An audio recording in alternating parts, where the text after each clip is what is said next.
तीन दामाद की सास पार्ट 2। अब तक आपने सुना कि कावेरी जी अपनी तीनों बेटियों ईशा, मोहिनी और सुहाना की शादी तीन घर जमाई लड़कों के साथ करवा देती है। उन्हें लगता है कि ये लड़के शायद घर का कामकाज संभाल लेंगे, लेकिन उनके तीनों घर जमाई बहुत आलसी थे। वो नौकरी भी नहीं करते थे और बाहर का काम भी नहीं। कावेरी जी ने अपनी बेटियों से कहा कि वो प्रेगनेंसी का बहाना बनाकर अपने पतियों को सबक सिखाए। अब सुनिए आगे। मम्मी, आपने जैसा कहा था हमने वैसा ही किया, लेकिन देखिए ना, विवेक का हाल तो वैसा का वैसा ही है। घर में ना सुबह का नाश्ता बनता है और ना खाना। नौकरी पर जाने की बात करूं तो खाने को दौड़ते हैं मुझे। हाँ मम्मी, मैंने भी सुमित को कितनी बार कहा कि अगर नौकरी नहीं करनी तो कोई छोटी सी दुकान ही खोल लो। घर का खर्चा कैसे चलेगा? देखो दोपहर के 12 बजने आए और जनाब अभी तक सो रहे हैं। हाँ मम्मी, ईशा और सुहाना ठीक कहती हैं। अविनाश का भी यही हाल है। जब मैंने अपनी प्रेगनेंसी के बारे में कहा तो मुझसे कहने लगा, अरे दूसरी लड़कियां तो 9-9 महीने तक नौकरी करती है, बस डिलीवरी के टाइम छुट्टी लेती है। मोहिनी, तुम भी नौकरी करो। अब मुझे कहाँ नौकरी मिलेगी? मम्मी बताओ, अब मैं क्या करूँ? हे भगवान, क्या सोचकर घर जमाई दामाद लाई थी मैं कि मेरी बेटियां मेरे पास रहेंगी और खुश रहेंगी, लेकिन इन आलसी दामादों ने तो हमारी जिंदगी को भी प्रॉब्लम में डाल दिया है। मैं तो कहती हूँ मम्मी, हम लोग वापस अपनी जॉब पर जाना शुरू कर देते हैं। बता देते हैं इन लोगों को कि हमने प्रेगनेंसी का बहाना किया है। नहीं नहीं बेटा, ऐसी गलती भी मत करना। अगर तुमने ऐसा किया तो इन तीनों की आदत और खराब हो जाएगी। अरे आज नहीं तो कल कभी तो तुम प्रेग्नेंट होगी, तब वापस यही प्रॉब्लम आएगी। तब क्या करोगी तुम तीनों? हाँ मम्मी, आपकी बात तो बिल्कुल सही है। इन लोगों को तो सुधारना ही पड़ेगा। लेकिन कैसे? अपने बच्चों के आने की खबर सुनकर भी इन लोगों पर कोई असर नहीं हो रहा। पैसे कमाने के लिए घर से बाहर निकलना ही नहीं चाहते ये तीनों। अब मेरे दिमाग में एक प्लान आया है। तुम तीनों चिंता मत करो, उन तीनों को बुला, फिर मैं बात करती हूँ। थोड़ी देर बाद कावेरी जी अपने तीनों दामादों को सामने बुलाकर अपनी बात कहना शुरू करती हैं। अविनाश, सुमित और विवेक, देखो बेटा, मैं ना तुम तीनों से बड़ा प्यार करती हूँ, इसीलिए तो तुम्हें घर जमाई बना कर रखा है मैंने। अरे मम्मी जी, सीधे सीधे कहिए ना, क्या बात है? प्यार तो हम भी आपको बहुत करते हैं। अरे मम्मी जी, आपकी इज्जत भी बहुत करते हैं। अरे भैया, आपके जैसी सास और कमाने वाली बीवी सबको मिलती है क्या? हाँ मम्मी, विवेक और सुमित ठीक कह रहे हैं। आपकी बेटी से शादी करके मेरी तो जिंदगी ही अच्छी हो गई है। जानती हूँ मैं, और ये भी जानती हूँ कि तुम तीनों अपने अपनी बीवियों से बहुत प्यार करते हो। बेटा, बात ऐसी है कि हमारे कुल गुरु ने कहा है कि प्रेग्नेंट होने के बाद मेरी तीनों बेटियां शुरू के 4 महीने हमारे गांव में जाकर रहेगी, जहां मेरे चाचा जी रहते हैं। अरे लेकिन क्यों मम्मी, गांव में जाकर रहने की क्या जरूरत है इन तीनों को? वो क्या है ना बेटा, हमारे परिवार को एक श्राप है। अगर मेरी बेटियों ने यहाँ पर बच्चा पैदा करने की कोशिश की तो उनके बच्चों को कुछ भी हो सकता है। इसलिए अब से लेकर 4 महीने पूरे होने तक इन्हें गांव वाले घर में रहना पड़ेगा। हाँ, तो इसमें प्रॉब्लम क्या है मम्मी जी? हम भी वहाँ जाकर रहेंगे, पिकनिक मनाएंगे। अरे भाई, बीवी जहाँ हम भी वहाँ। हाँ यार, आइडिया तो बहुत अच्छा है। शहर की जिंदगी में रह रहकर परेशान हो चुके हैं, अब कुछ दिन गांव में बिताएंगे।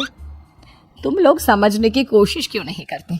तुम में से कोई भी वहां नहीं जा सकता, और मैं यहाँ रहूंगी ना तुम तीनों के साथ।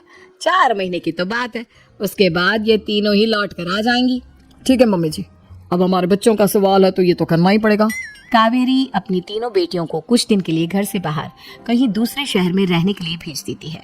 कुछ दिनों के बाद, अरे मम्मी जी, बहुत दिन से पिज्जा नहीं खाए, मंगवाइए ना। क्या बताऊं बेटा, पहले तो बेटियां खर्चा दे देती थी क्योंकि उनकी नौकरी थी, लेकिन अब तो मेरे पास पैसे ही नहीं बचे। थोड़े बहुत पैसे हैं जो बच्चों की डिलीवरी में काम आएंगे। लेकिन मम्मी जी, आपकी बेटियों को वापस आने में तो अभी बहुत वक्त बाकी है। वही सोच सोच कर परेशान हो रही हूँ। सोच रही हूँ कल से दूध भी बंद करवा देती हूँ। अब दूध वाले को देने के लिए पैसे भी तो नहीं है ना। अरे नहीं नहीं मम्मी जी, अगर दूध भी बंद करवा दोगी तो मुझे चाय कहाँ से मिलेगी? और चाय के बिना मैं तो मर ही जाऊंगा। क्या करूं बेटा, इसके अलावा हमारे पास कोई ऑप्शन नहीं है। मेरे पास पैसे ही नहीं बचे। इस तरह कावेरी जी धीरे धीरे अपने तीनों दामादों को पैसे देना बंद कर देती हैं और घर में खाने पीने की चीजें लाना भी बंद कर देती है। अब वो तीनों बुरी तरह से परेशान होने लगे थे, और इसलिए एक दिन तीनों प्लान करके घर से बाहर निकलते हैं। और बाजार में जाने के बाद, यार अच्छा खाना खाए हुए कितने दिन हो गए, पता नहीं कब अच्छा खाना मिलेगा। हमारी बीवियों के जाने के बाद तो हमारी हालत भिखारियों जैसी हो गई है यार। कुछ भी हो, मुझे तो आज पिज्जा खाना ही खाना है। जेब में 1 रुपया नहीं है और पिज्जा खाएगा, कहाँ से आएंगे पैसे? अरे देख वहाँ सामने बोर्ड पर क्या लिखा हुआ है, कंप्यूटर पर काम करने के लिए एक आदमी की आवश्यकता है। भाई मैं तो जा रहा हूँ, काम करूंगा और शाम तक पैसे लाकर आराम से पिज्जा खाऊंगा। जा जा, तुझे कोई काम नहीं देने वाला, हम तो घर जा रहे हैं। चल भाई सुमित। सुमित और अविनाश वहां से चले जाते हैं और विवेक उस कंप्यूटर शॉप पर सारा दिन काम करके 5,000 रुपए कमाकर घर लौट कर आता है और अपने खाने के लिए अच्छी अच्छी चीजें भी लेकर आता है। ये देखकर विवेक और सुमित के दिल में भी कुछ पैसे कमाने की इच्छा जागती है। अरे सुबह सुबह कहाँ चल दिए तुम? मम्मी जी एक बहुत अच्छी जगह मिली है, कंप्यूटर पर काम करने के 5,000 मिले थे कल मुझे। अगर रोज काम करूंगा तो पूरे 40,000 की तनख्वाह। अरे वाह, ये तो बहुत अच्छी बात है दामाद जी, आपको जाना ही चाहिए। सुमित और अविनाश विवेक को इस तरह तरक्की करते देखकर परेशान हो जाते हैं और वो दोनों भी काम की तलाश में निकल पड़ते हैं। धीरे धीरे उन दोनों को भी काम मिल जाता है। अब कावेरी के तीनों दामाद छोटी मोटी नौकरी करके अच्छा पैसा कमाने लगे थे। एक दिन कावेरी उन्हें अपने पास बुलाती है। अरे वाह, विवेक 40,000 कमा लेता है, अविनाश 60,000 और सुमित तुम भी 40,000 के आसपास कमा ही लेते हो। कुल मिलाकर तुम अच्छे खासे पैसे कमा रहे हो बेटा। हाँ मम्मी जी, बहुत मजा आता है जब महीने के एंड में मोटी रकम हाथ में आती है। पूछिए मत मम्मी जी, घर में रहकर रोटी बना बना कर औरतों जैसा महसूस होने लगा था मुझे तो। हाँ बेटा, तुम तीनों की बात तो बिल्कुल ठीक है। और जानते हो, अब तुम तीनों की पत्नियां भी वापस लौट कर आने वाली है। लेकिन मम्मी जी अभी तो उन्हें गए सिर्फ 2 महीने हुए हैं, आपने तो कहा था वो 4 महीने के बाद लौट कर आएंगी। ऐसा कुछ नहीं है बेटा, मैं सिर्फ तुम तीनों को सबक सिखाना चाहती थी कि आदमी घर में बैठकर बीवी की कमाई खाता हुआ अच्छा नहीं लगता। इस दुनिया में हर इंसान को मेहनत करनी चाहिए, काम करना चाहिए, चाहे वो औरत हो या आदमी, ताकि अपने परिवार को संभाल सके। कावेरी की बात सुनकर उन तीनों को अपनी गलती का एहसास होता है और कावेरी उन्हें सच बता देती है कि ईशा, सुहाना और मोहिनी शहर में ही कहीं दूसरी जगह रह रहे थे।